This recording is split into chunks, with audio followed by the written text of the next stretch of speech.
بسم اللہ الرحمن الرحیم۔ السلام علیکم۔ پہلے ہم نے حروف تہجی کی پریکٹس کی۔ حروف تہجی کون سے ہیں؟ الف سے لے کے یا تک جتنے بھی حروف ہیں وہ تمام کے تمام حروف تہجی کہلاتے ہیں۔ پھر ہم نے دیکھا کہ حروف تہجی کی تعداد کتنی ہے؟ 29۔ اور حروف تہجی یا حروف کا مخرج یا نکالنے کی جگہ، مخرج جو ہے جیسے ہم اردو میں استعمال کرتے ہیں خارج ہونا، نکل جانا۔ خارج ہونے کا مطلب ہوتا ہے نکل جانا، اور مخرج وہ جگہ جہاں سے نکلا جا سکے یا نکلنے کی جگہ۔ تو یہاں پر چونکہ ہم حروف تہجی اور قرآن پاک کے حوالے سے بات کر رہے ہیں، تو حروف تہجی کو نکالنے کی جگہ یا حروف تہجی یا حروف یا قرآنی حروف الفاظ ادا کرنے کی جگہ جو ہے وہ مخرج کہلاتے ہیں۔ مخرج جو ہے ان کی تعداد ہے 17۔ مخرج میں جو چیزیں استعمال ہوتی ہیں وہ کون کون سی ہیں، مطلب کہ کون کون سی جگہ ایسی ہیں جہاں سے جو ہے مخرج ادا ہوتا ہے، مخرج ہوتے ہیں، حروف تہجی ادا ہوتے ہیں۔ اس میں ہمارے منہ کے تمام حصے جو ہیں وہ شامل ہوتے ہیں۔ اس کی تفصیل جو ہے وہ آئندہ کسی لیسن میں بتاؤں گی، لیکن مختصر یہ کہ حروف کی ادائیگی میں زبان، منہ کا خالی حصہ، ہمارا حلق، دانت، تالو، یہ تمام چیزیں حروف کو ادا کرنے میں مدد دیتی ہیں۔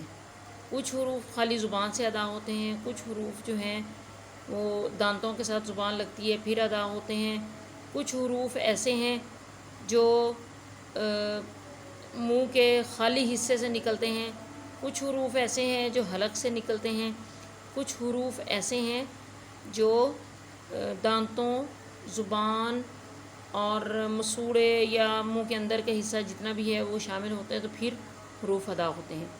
آج ہم نے پڑھنا ہے حروف تہجی میں کچھ حروف ایسے ہیں جن کی آوازیں جو ہیں وہ ملتی جلتی ہیں۔ آپ لوگوں کے لیے تھوڑا سا پہلے ہی میں نے تیاری کر کے رکھی ہوئی تھی تاکہ ویڈیو لمبی نہ ہو اور لیسن لمبا نہ ہو۔ تو اب ہم نے کیا دیکھنا ہے کہ ملتی جلتی آوازوں والے حروف۔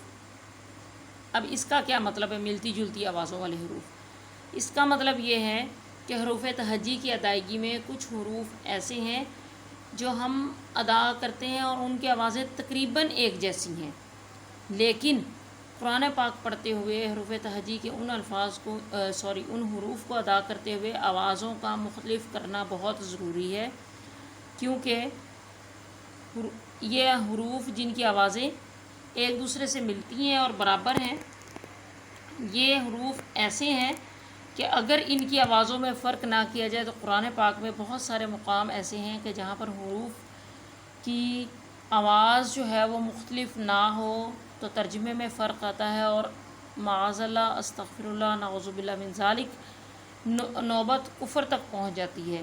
یوں ہم قرآن پاک پڑھتے ہوئے نیکیاں حاصل کرنے کے بجائے گناہ کی طرف بلکہ کفر کی طرف چلے جاتے ہیں۔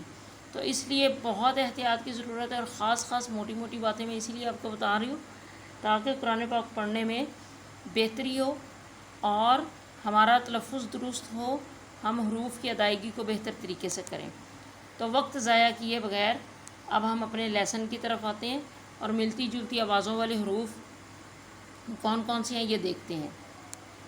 پہلے میں نے لکھے ہوئے حروف اور اس کے نیچے میں نے آواز لکھی ہوئی، پھر اسی طرح حروف پھر ان کی آواز۔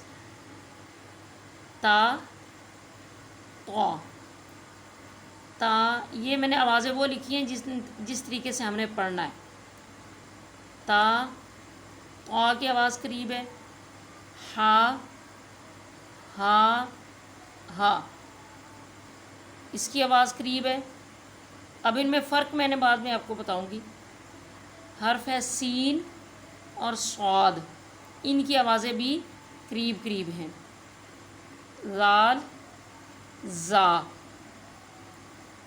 زال، زا، اس کے بعد قاف،